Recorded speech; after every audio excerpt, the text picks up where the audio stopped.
지난주에 이어서 오늘은 마지막 때를 위한 우리의 준비 두 번째 시간 함께 오늘 본문을 통해서 나눌 수 있도록 하겠습니다. 여러분, 지금은 마지막 때라고 말씀드렸죠. 성경 분명히 무엇을 말씀하고 있냐면 만물의 마지막이 가까이 왔다. 예수 그리스도의 재림이 가까이 와 있고 이 세상을 심판하시는 하나님의 심판이 가까이 왔다. 그렇게 분명히 말씀하고 있어요. 어떤 사람은 지금 우리가 살고 있는 시간, 우리가 살고 있는 이 시대가 평화의 시대라고 착각할 수도 있어요. 왜냐하면 내 삶이 평안하기 때문에, 내 삶이 큰 어려움 없이 잘 살고 있으니까 내가 살고 있는 이 시대가 평화의 시대라고 생각하는데, 여러분, 그것은 착각이에요. 어쩌면 그 마음은 지금 잠자고 있는 마음일 수도 있어요. 하나님께서 잠자고 있는 영혼들을 깨우시기 위해서 각종 자연재해를 하나님께서 더 크게 일으키시고, 큰 지진과 기근, 그리고 하늘의 별들의 이상한 징조를 통해서 하나님은 사람들을 깨우실 겁니다. 믿음의 사람들을 깨울 뿐만 아니라 세상에 있는 그 어떤 사람도 하나님은 깨우실 거예요. 깨우실 거예요. 여러분, 마지막 때가 되면 우리는 어디에 초점을 두고 어디를 바라봐야 되냐면 이스라엘의 징조를 봐야 돼요. 그래서 저는 뉴스를 볼 때 특별히 이스라엘과 관련된 뉴스를 늘 자주 보는 편입니다. 이스라엘을 주목해야 하는 이유가 무엇이냐면, 실은 이제 조금 있으면 그 이스라엘이 잠깐 동안의 평화의 시대 동안에 제3성전이 세워지고, 그리고 그 성전이 세워진 후에 적그리스도, 하나님을 대적하고 그리고 예수 믿는 저와 여러분을 향하여 핍박을 가하는 적그리스도의 등장이 예고되어 있기 때문에 데살로니가후서 2장에서 이렇게 말씀하고 있어요. 데살로니가후서 2장, 누가 어떻게 하든 너희가 미혹되지 말라. 먼저 배교하는 일이 있고 저 불법의 사람 곧 멸망의 아들이 나타나기 전에는 그날이 이르지 아니하리니. 4절에 보니까 그는 대적하는 자라 신이라 불리는 모든 것과 숭배함을 받는 모든 것에 대하여 그 위에 자기를 높이고, 그 다음에 뭐죠? 하나님의 성전에 앉아 자기를 하나님이라고 세우느니라. 여러분, 지금 이스라엘에 하나님의 성전이 있을까요? 없을까요? 없어요. 지금 이스라엘에 있는 것은 여러분들 가끔 들으시겠지만 통곡의 벽이라고 하는 것이 있어요. 그것도 통곡의 벽은 성전의 일부분이 아니라 전체 성전 어떤 벽의 일부분인데, 유대인들은 거기에 가면 요만한 쪽지나 기도문을 그 틈바구니에 집어넣고 막 이렇게 머리를 흔들면서 기도하죠. 통곡의 벽은 있을지라도 여러분, 지금 성전은 없어요. 그러나 조금 있으면 성전이 세워질 것이고, 이스라엘에는요 어떤 연구소가 있냐면 이스라엘의 성전연구소라고 하는 곳이 있어요. 성전연구소는 뭐 하는 곳이냐면 성전을 다시 세우기 위해서 많은 물품들을 준비하고, 그리고 이미 대제사장도 세워지고 성전 안에 아마 법궤도 지금 이미 가지고 있을 거예요.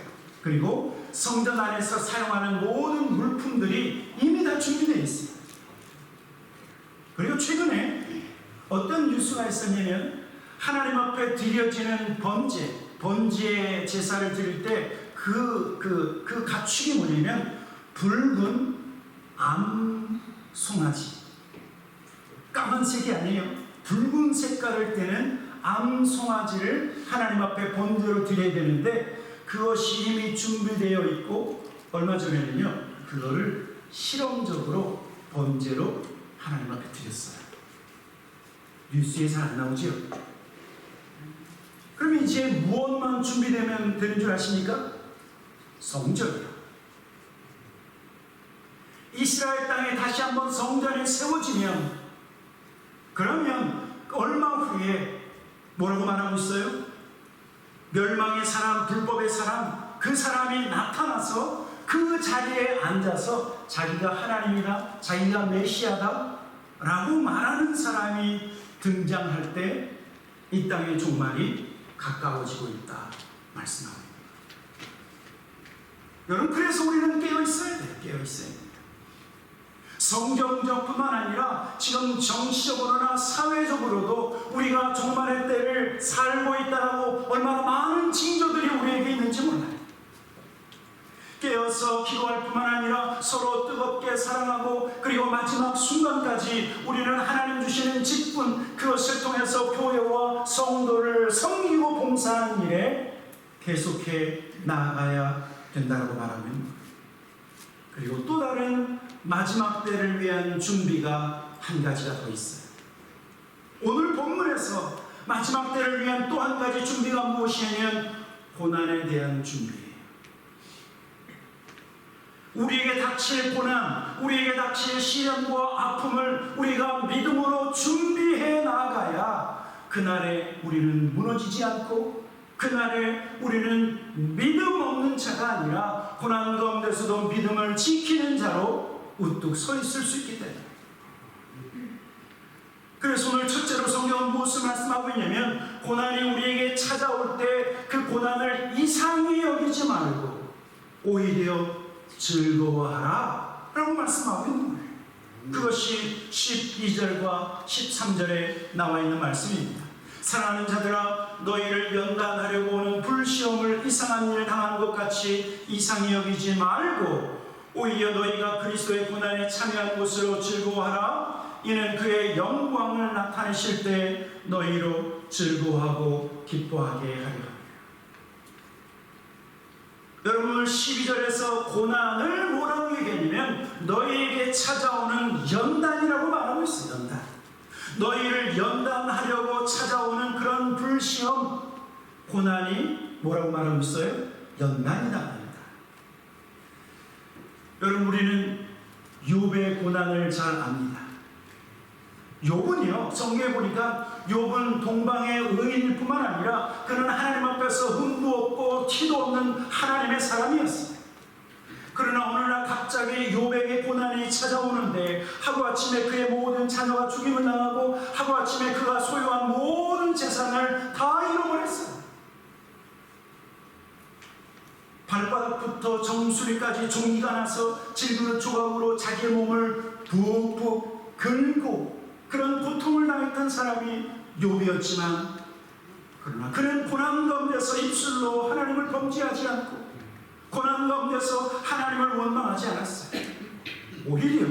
오히려 고난 가운데서 그는 이렇게 고백하고 있는 것을 볼 수 있어요. 욥기 23장 10절에 보니까 이렇게 말씀하고 있습니다.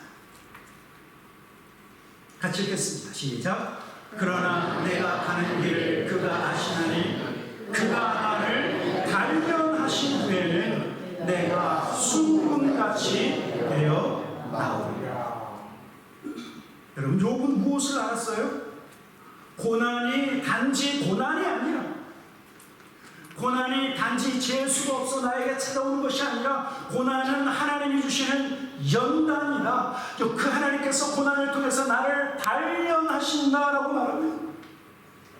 그래서 그는 그 고난과 연단을 통해서 내가 순금과 같이 나올 것이다 말씀하고 있어요.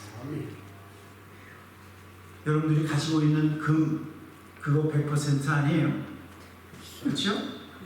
14K, 24K, 100% 아니죠? 심지어 100% 금이라 할지라도 그거 100% 아니지요? 맞지요? 99.99%에 불과해요.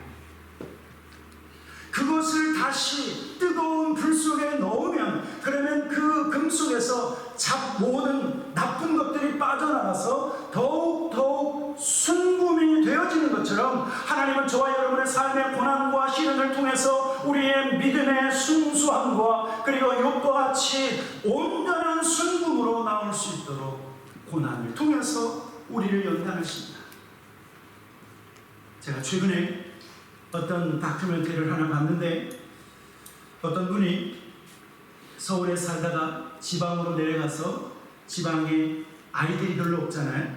그러니까 거기에 초등학교를 하나 샀어. 초등학교를 사갖고 거기에서 무엇을 하냐면 칼을 만드는 대장장이에요. 뭐 초등학교 운동장에는 텃밭을 만들고, 그리고 이쪽에는 큰 화덕과, 그리고 옛날에는 막 손으로 막 철을 때렸겠지만 요즘은 기계로 붕붕붕붕 하는데 아주 멋있는 칼을 만드는데, 처음에는 뭐가 들어간 줄 아십니까? 쇳덩어리가 불 속에 들어가서 붉게 타오르면 그것을 가지고 때리기 시작해서 그 쇳덩어리가 멋있는 칼로 변화되어지는데, 너무 멋있는 거예요. 너무 멋있는 거예요.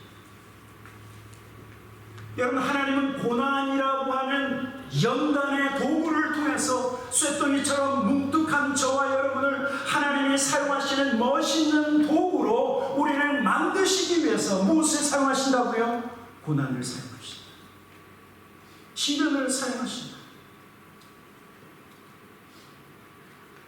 그래서 지금은 뭉툭하지만, 지금은 쓸모없는 자와 같지만, 하나님은 고난과 시련을 통해서 하나님의 사람으로 우리를 빚어갈 뿐만 아니라 하나님이 멋있게 사용할 수 있는 하나님의 도구로 만들어가기 위해서 고난을 우리에게 허락하십니다. 그래서 오늘 성경은 무엇을 말씀하고 있냐면, 우리를 연단하는 불시험 당할 때 이상히 여기지 말고 오히려 즐거워하라 라고 말씀하고 있는. 그런데 특별히 우리가 고난에 참여하면서 즐거워하라고 하신 이유가 있는데, 그것은 우리가 당하는 고난을 통해서 예수 그리스도의 고난에 참여하는 것이다 라고 말하고 있어요. 우리가 고난을 당하면 예수 그리스도의 고난에 참여한다. 여러분, 저는 이 말씀을 이렇게 해석합니다. 저와 여러분들이요, 예수님 사랑한다, 예수님 앞에 더 가까이 나간다 그런다 할지라도, 정말 내가 예수님의 마음을 알고 예수님께서 십자가 위에서 고난받으시고 그리고 그 멸류관을 쓰시고 고통당하신 그 예수님의 마음을 그래도 조금 이해할 때가 언제냐면 어려움이 당할 때예요. 저와 여러분이 힘든 일을 당하고 육체의 고통을 당하고 마음이 심한 고통을 당할 때, 그나마 예수님의 십자가를 바라보면서 예수님도 이렇게 힘들어졌겠구나, 예수님도 이렇게 고난받으셨겠구나, 이유 없이 원망을 받고 이유 없이 사람들로부터 미움을 받을 때 예수님도 이렇게 당하셨구나, 그러면서 예수님의 마음을 그때야 비로소 조금 깨닫는다니까요. 그러면서 주님의 십자가를 붙잡기 시작하는 거예요. 주님의 능력을 의지하는 거예요. 그 십자가를 감당하시고 마지막 부활하시고 마지막 승리하신 예수 그리스도를 의지하는 거예요. 언제요? 내가 고난을 당할 때. 여러분, 그런데 이것을 아셔야 돼요. 그 고난의 예수 그리스도를 우리가 바라보고 고난의 예수 그리스도를 우리가 믿으면 그 예수가 내 안에, 내가 예수 안에 거하는 거예요. 그러면 이제는 더 이상 나의 고난이 나의 고난으로 끝나는 것이 아니라 예수 그리스도의 고난에 함께 동참하는 자가 되는 것이에요. 여러분, 그래서 사도 바울은 뭐라고 고백했냐면, 하나님의 일을 하다가 이런저런 고난을 당하고 시련을 겪을 때 그는 예수 그리스도의 남은 고난에 내가 참여한다, 그렇게 얘기했어요. 사랑하는 성도 여러분, 예수 그리스도를 주로 믿는 저와 여러분의 고난은 이제 단지 나 혼자의 고난이 아니라 예수 그리스도가 내 안에, 내가 예수 그리스도 안에 거하며 예수 그리스도와 함께 경험하는 고난이 된다. 예수 그리스도의 고난에 내가 동참하는 고난이 된다 라고 말씀하고 있는 거예요. 그런데 조금 더 나아가서 13절에 보면 이러한 고난이 찾아올 때 즐거워하라고 하신 이유가 있어요. 13절 다시 한번 보도록 하겠습니다. 오히려 너희가 그리스도의 고난에 참여하는 것으로 즐거워하라. 이는 그의 영광을 나타내실 때에 너희로 즐거워하고 기뻐하게 하려 합니다. 여러분, 지금 고난을 받고 지금 어려움을 받는데 그의 영광을 나타내실 때, 여러분 이것은 무엇이냐면 예수님께서 재림하실 때예요. 예수님께서 재림하실 때 지금 고난받고 지금 예수 그리스도 안에서 함께 고통당하는 성도들은 마지막 날에 즐거워할 것이고 마지막 날에 기뻐할 것이다 라고 말씀하고 있는 거예요. 왜냐하면 지금의 고난이 구원을 받게 하기 때문에 그래요.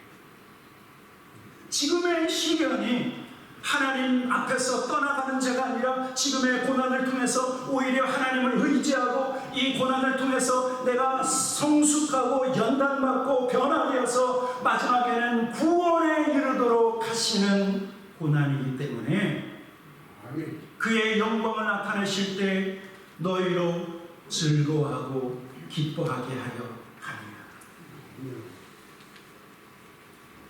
여러분, 고난의 심리가 바로 이거예요. 지금 고난을 당하지만, 지금 어려움을 당하고 있지만, 그러나 하나님은 그 고난을 사용하셔서 하나님을 떠나지 않고 의의 길을 걸어가게 할 뿐만 아니라 마지막에 이 고난의 끝은 우리의 구원이라고 말합니다. 그러니까 고난 당할 때 원망할 수 없어요. 고난 당할 때 불평할 수 없고, 고난 당할 때 마음이 낙심돼서 실족해서 내 삶은 왜 이럴까? 그렇게 삶을 회의롭게 바라봐서는 안 돼. 고난을 통과해야 무엇에 이르다고요? 구원에 이르는 거예요. 고난을 통과해야 하나님의 영광 안으로 들어갈 수 있기 때문에 고난 당할 때 불평하지 않고 원망하지 않고 낙심하지 않고 실족하지 않기를 주님의 이름으로 간절히 축원합니다. 이 말이 이상하게 들릴 수 있겠지만 성경은 무엇을 말씀하고 있냐면 고난이 찾아올 때 오히려 기뻐하라. 고난이 찾아올 때 오히려 기뻐하시는 저와 여러분에게 주님의 이름으로 간절히 축원합니다. 하나님은 고난을 통해서 하나님의 뜻을 이루실 거기 때문에 그렇습니다. 두 번째, 고난을 받으면 오히려 하나님 앞에 영광을 돌리라 라고 말씀하고 있어요. 고난을 통해서 하나님 앞에 영광을 돌리라. 그것이 오늘 보면 베드로전서 4장 14절부터 16절까지 있는 말씀이에요. 14절, 15절, 16절 우리 한 목소리로 같이 한번 읽어보도록 하겠습니다. 시작. 너희가 그리스도의 이름으로 시험을 당하면 복이 있는 자로다. 영광의 영 곧 하나님의 영이 너희 위에 계시니라. 너희 중에 누구든지 살인이나 도둑질이나 악행이나 남의 일을 간섭하는 자로 고난을 받지 말려니와 만일 그리스도인으로 고난을 받으면 부끄러워하지 말고 도리어 그 이름으로 하나님께 영광을 돌리리라. 여러분, 오늘 하나님은 고난받는 성도를 향해서 먼저 위로의 말씀을 하고 있어요. 너희가 예수의 이름 때문에 고난을 당하면 복이 있는 사람이다. 세상에 이런 복도 있어요? 예수님 때문에 고난받으면 복이 있다. 복이 있어요. 예수님께서 산상수훈의 말씀을 통해서 팔복의 말씀을 말씀하셨죠. 8번째가 무엇입니까? 의를 위하여 박해를 받는 자는 복이 있나니 천국이 그들의 것이며, 마태복음 5장 11절에 보면 이렇게 말씀하고 있습니다. 나로 말미암아 너희를 욕하고 박해하고 거짓으로 너희를 거스려 모든 악한 말을 할 때에는 너희에게 복이 있나니. 12절 같이 읽겠습니다. 시작. 기뻐하고 즐거워하라. 하늘에서 너희의 상이 큼이라. 너희 전에 있던 선지자들도 이같이 박해하였다. 의를 위하여 박해를 받는 사람, 예수 그리스도의 이름 때문에 고난을 받는 사람들은 복이 있다, 복이 있다. 마지막 때 하늘의 상급이 바로 고난받는 성도, 고난 가운데서 그 믿음을 지킨 사람들에게 하늘의 상급이 있다 말씀합니다. 여러분, 저와 여러분이 하늘나라에 가서 뭘 잘했다고 상목을 받겠어요? 어떤 위대한 일을 했다고 해서 우리가 하나님 나라에서 상목을 받겠어요? 예수 믿을 때 고난받는 것, 그 고난을 피하지 않고 그 고난 가운데 잠잠히 참고 인내함으로 우리가 하늘나라에서 상급이 있다고 말하고 있는 겁니다. 근데 오늘 여기 보니까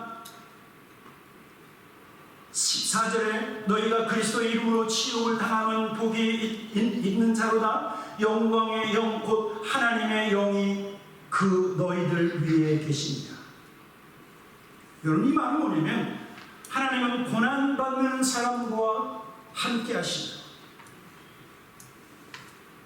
예수의 이름으로 고난을 당하고 치욕을 당하는 그 사람 위에 하나님의 영, 성령을 부으셔서 고난 가운데도 실패하지 않고 고난 가운데서도 낙심하지 않도록 하나님의 영이 그 사람과 함께 있다고 말씀하고 있어요. 정확히 얘기하면 예수의 이름으로 말미암아 고난받는 사람이 참 예수의 사람이다 말씀하고 있는 것입니다. 왜냐하면 그 사람 위에 영광의 영, 그 사람 위에 예수의 영이 함께 계시기 때문에. 그래서 실은요, 우리가 신앙생활을 하다 보면 어떤 사람이 성령의 위로하심을 많이 경험하면 고난을 많이 겪는 사람 위에 하나님의 위로가 부어져요. 우리가 이 땅을 사는 동안 평탄한 삶, 그리고 안전한 삶, 넉넉한 삶, 부유한 삶, 그래서는 하나님의 위로를 그렇게 많이 경험하지 못하지만, 그러나 낙심을 당하고, 그리고 시험을 당하고, 시련을 당하고, 고난을 당할 때 오히려 하나님의 크신 은혜가 부어진다고요. 그래서 제가 만난 사람들 가운데 하나님을 경험한 사람들이 있고 하나님을 경험하지 못한 사람이 있어요. 그런데 하나님을 경험한 사람은 어떤 사람이냐면 큰 고난을 겪은 사람들. 그 고난 가운데서 믿음을 잃어버리지 않고 오히려 그 고난 속에서 위대하신 하나님의 능력을 경험한 사람.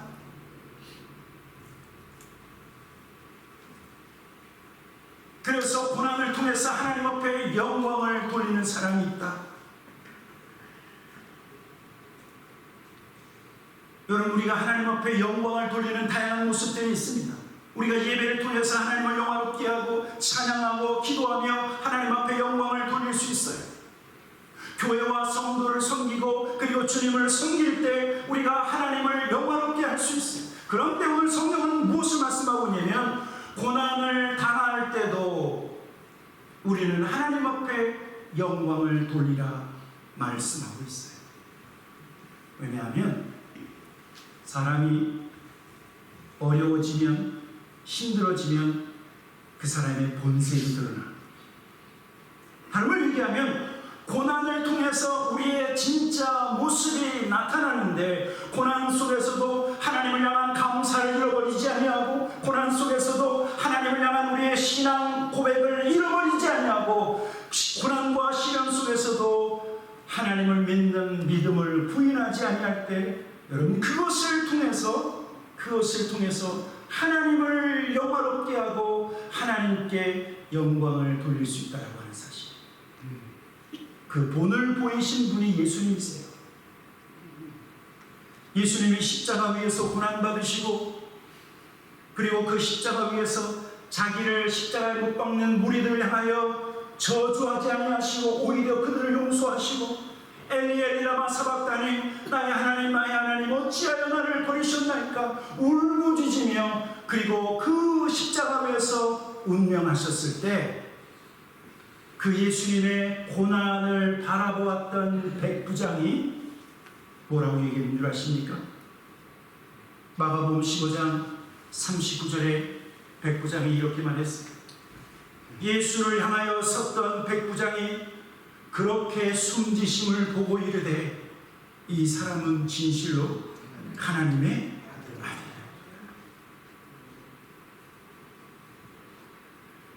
여러분 한번 생각해 보세요. 십자가 위에서 죽음의 고통과 그리고 말로 표현할 수 없는 그런 아픔이 그 예수님에게 있었어요. 그 손과 그 발에는 큰 대못이, 그리고 그 머리에는 멸류관과 그리고 그의 허리에는 깊은 창자국이 그를 찔렀을 때 예수님은 단지 한 인간이시며 하나님의 아들로 그곳에서 숨진 후에 그 죽으심을 본 사람이 그 사람 입에서 이분은 진실로 하나님의 아들이었다. 하나님의 아들이었다. 예수님이 그 십자가 위에서 고통당하시고 죽으신 그 모습 자체가 바로 하나님 앞에 영광을 올려드리는 고통의 시간이었다라고 말씀합니다.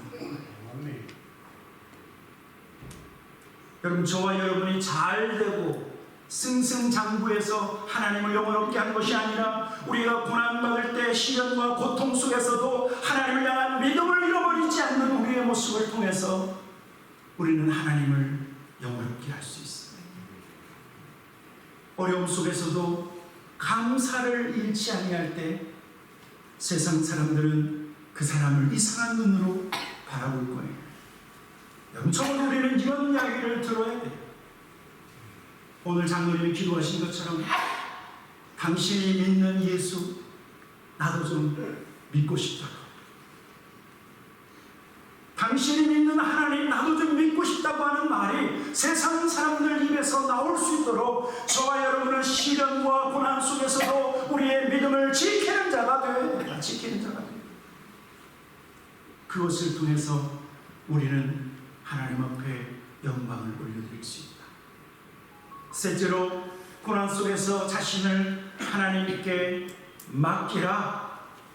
오늘 성경은 말씀하고 있습니다. 우리 마지막 베드로전서 4장 17절 그리고 19절까지 쭉 한 목소리로 말씀을 읽도록 하겠습니다. 시작. 하나님의 집에서 심판을 시작할 때가 되었나니 만일 우리에게 먼저 하면 하나님의 복음을 순종하지 아니하는 자들의 그 마지막은 어떠하며 또 의인이 겨우 구원을 받으면 경건하지 못한 자와 죄인은 어디에 서리요. 그러므로 하나님의 뜻대로 고난을 받는 자들은 또한 선을 행하는 가운데 그 영혼을 믿으신 창조주께 의탁할지어다.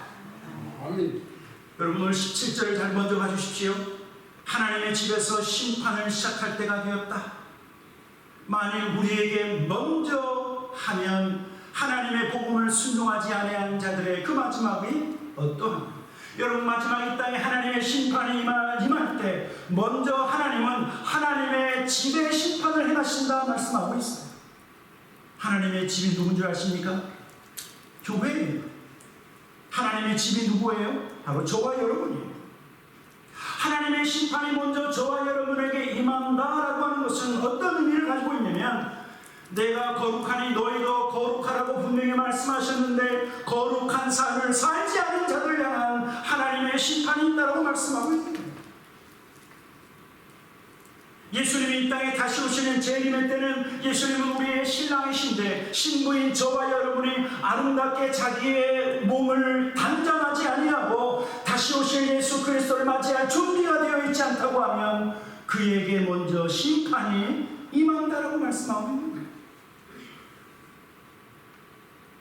예수님을 사랑한다고 그렇게 고백하면서도 세상을 더 사랑하고 세상과 짝하며 살고 그리고 죄 가운데 여전히 살고 있다고 하면 하나님은 그 사람 위에 먼저 심판을 행하십니다. 사도 베드로는 하나님의 집에 먼저 하나님의 심판이 있다고 하면 세상을 향하신 하나님의 심판은 세상은 그 하나님의 심판을 피할 수 없다 라고 말하고 있어요. 여러분, 그래서요, 마지막 시대를 살고 있는 저와 여러분의 지혜 가운데 하나는 뭐냐면 회개하는 거예요. 날마다 회개하는 거예요. 우리의 숨겨진, 우리의 마음속에 숨겨진 우리의 죄악들, 비난과 정죄와 판단하고 있는 우리의 죄악들, 하나님보다 더 사랑하는 것을 마음에 가득 짊어지면서 입으로는 하나님 사랑한다고 하면서 내가 사랑할 것들 너무나 많이 가지고 있는 사람들 회개하시오. 용서한다고 말하지만 나를 배신한 그 사람은, 나에게 깊은 상처를 주고 내 속을 뒤집어 놓은 그 사람은 입으로는 용서한다고 말하면서 아직도 용서하지 않고 그 사람과 담을 쌓고 있다고 하면 그것도 회개해야 돼. 여러분, 그래서 요한계시록 22장에 이렇게 말씀하고 있는 거예요. 요한계시록 22장 14절, 자기 두루마기를 빠는 자들은 복이 있나니 이는 그들이 생명나무에 나아가며 문들을 통하여 성에 들어갈 권세를 받으려 합니다. 자기 두루마기, 자기 옷을 빠는 사람들은 뭐가 있다고요? 복이 있다. 여러분, 옷은 무엇을 상징할까요? 무엇을 상징한다고요? 여러분의 행위를 상징해요. 그래서 여러분, 우리 마지막 날 하나님 앞에 구원받고 예수 그리스도의 신부로 주님 앞에 설 사람들은 흰 세마포 옷을 입는다, 그렇게 말하고 있죠. 그 세마포 옷이 누런 세마포 옷이 아니에요. 무슨 색깔이라고요? 하얀. 그게 뭐냐면 깨끗한 행위를 의미해요. 그러니까 모든 성도들은 주님 앞에 설 수 있도록 자기의 두루마리, 자기의 옷, 자기의 행위를 깨끗하게 빠는 자들은 복이 있다. 자기의 행위를 회개하고 그리고 다시 그 죄를 범하지 않는 자는 복이 있다 말씀하고. 그래서 마지막이 되면 마지막이 될수록 회개를 빼먹어서는 안 돼요. 어제도 회개했는데요, 그러면 오늘은 죄 안 지었습니까? 그렇게 묻으시면 오늘도 죄 짓지요? 어제도 죄 짓지요? 똑같은 죄를 반복해서 지을 때 우리가 정말 지치지 말고 회개하시고 포기하지 말고 회개하시고 그래야 하나님 나라에 이룰 수 있습니다. 그리고 오늘 두 가지를 권면합니다. 하나는 회개하고 성을 행할 뿐만 아니라 또 하나는 자신을 하나님 앞에 의탁하라. 19절에 말씀하고 있습니다. 하나님의 뜻대로 고난을 받는 자들은 또한 선을 행하는 가운데 그 영혼을 미쁘신 창조주께 의탁할지. 하나님의 뜻대로 고난받는 사람은 이제 옛날의 모든 죄를 끊어버리고 이제는 선을 행하는 자가 되라 라고 말씀하고 있어요. 그리고 자기의 영혼을 창조주 되시는 그 하나님 앞에 의탁할지어다.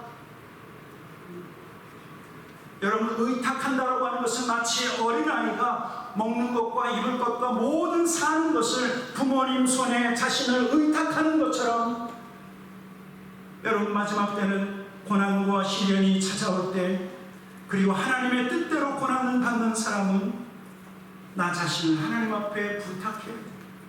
하나서부터 열까지 다 하나님 앞에 의탁하라고 말씀하고 있어요. 죽으면 죽으리라, 그런 믿음으로 나 자신을 하나님 앞에 의탁하는 거예요. 그래서 예수님도 그 십자가 위에서 마지막 말씀이 뭐예요? 아버지여, 내 영혼을 아버지 손에 의탁하라.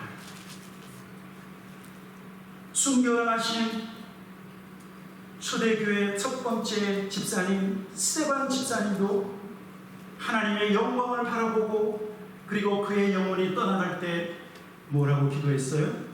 나의 영혼을 아버지 손에 의탁하라. 고난과 시련이 우리에게 찾아올 때 그것을 거부하고 살려고 파동치는 것이 아니라 오히려 창조주 되신 하나님, 나의 삶을 시작부터 마지막까지 모든 것을 그 아시는 그 하나님 앞에 맡겨드리라 말씀하고 맡겨드리라. 왜요? 우리가 살아도 주의 것이고 그 다음에 뭐예요? 죽어도 주님의 것입니다. 맡겨드리라 라고 말씀하고 있습니다. 사랑하는 성도 여러분, 지금은 마지막 시대입니다. 제가 대학교 때 깊은 슬럼프에 빠진 적이 있었습니다. 몇 개월이 되었는지 몰라요. 하나님을 향한 마음도 식어지고 하나님을 향한 열심도 식어졌을 때 저는 어떤 분의 책을 받았어요. 그것은 무엇이냐면 다가올 미래를 준비하라 라고 하는 어떤 목사님의 책이었어요. 다가올 미래를 준비하라고 하는 그 단어에 저의 영혼이 얼마나 깜짝 놀랐는지 모릅니다. 나의 영혼이 화들짝 놀라서 그렇구나.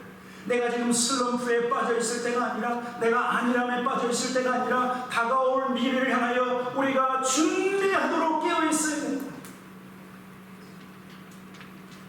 그 책이 나에게 얼마나 큰 도움을 줬는지 몰라요. 그러나 오늘 베드로전서 4장에서 분명히 반복해서 말씀하고 있습니다. 지금은 마지막 때요. 뭘 준비하라고요?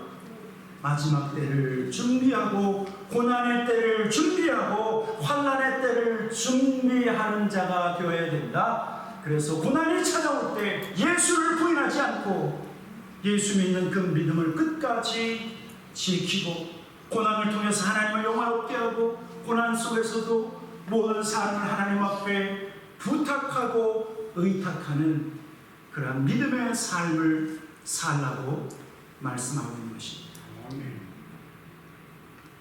깨어 기도하시는 저와 여러분 되기를 주님의 이름으로 간절히 축원합니다. 뜨겁게 사랑하시고 그리고 서로 봉사하고 그리고 고난이 찾아올 때 그것을 위해서 말씀을 기초로 준비하시는 저와 여러분 모두가 되기를 주님의 이름으로 간절히 축원합니다. 아멘. 같이 기도하도록 하겠습니다.